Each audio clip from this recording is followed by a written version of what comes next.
Welcome to 18th Century Cooking. I'm your host, John Townsend. Today we're going to be doing a very interesting, a very delicious herb pie from 1769. Come along with us as we savor the flavors and the aromas of the 18th century.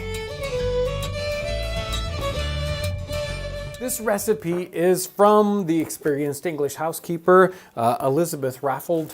And this is 1769, great little recipe. It's actually called an herb pie for Lent.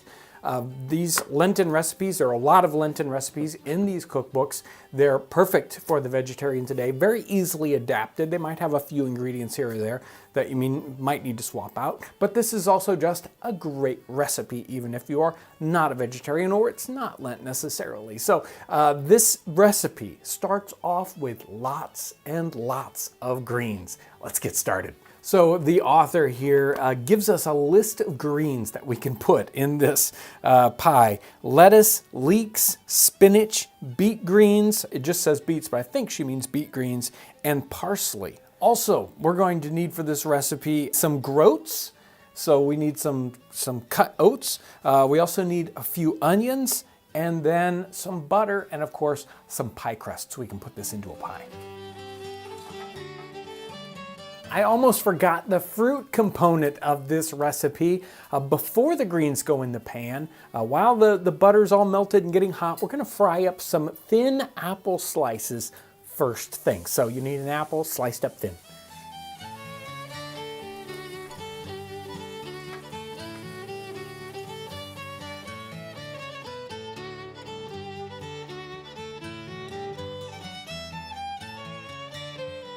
So we got our greens frying. The next thing that goes in, and while they're frying, is we're gonna add the oatmeal. This is pre-cooked oatmeal. She talked about it in the recipe as already boiling it in a bag. That's kind of difficult. So I just cooked these up in a pan like you would do. Steel cut oatmeal, nice, heavy, textured oatmeal. We also cooked this with onions cut up in it. Onions inside your oatmeal. Once this is already cooked up, we're gonna just put this right in the pan, fry it along with all the rest.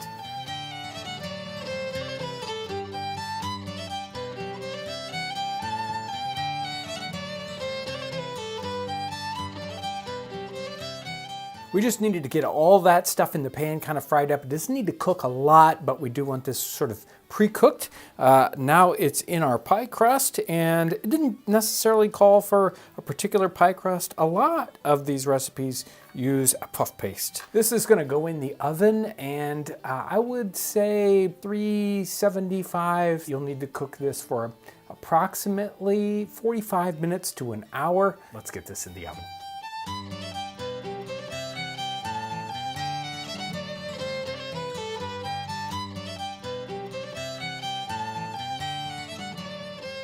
Here's our beautiful pie. It looks wonderful, really. And it's got a wonderful pie smell to it. I don't know, the internals look a little brown, but let's find out whether it's good. Oh yeah.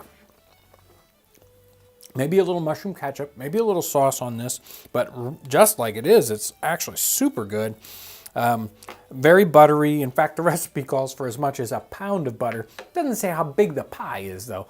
That's one of the confusing things about so many of these recipes. They'll give an ingredient amount for one item, but none of the others. So you don't have a size reference at all. So you really have to kind of run with it. Oh yeah. I think I chose right with the pie crust too. Puff paste, wonderful. Wonderful flavors, especially for this time of year. It's springtime, it's Lent time. There's not a lot to be had, so greens can be had. Oh, I just got a little bit of that apple. That's really good in there. It's got all these kind of complex flavors with these different kind of greens, and you can get to choose the greens you want. It's so good, so good. This is such a good recipe. It's a good recipe to share with friends if you can cook it. And even if you can't cook it, you can share the video. Thank you so much for all you do, and thanks for watching.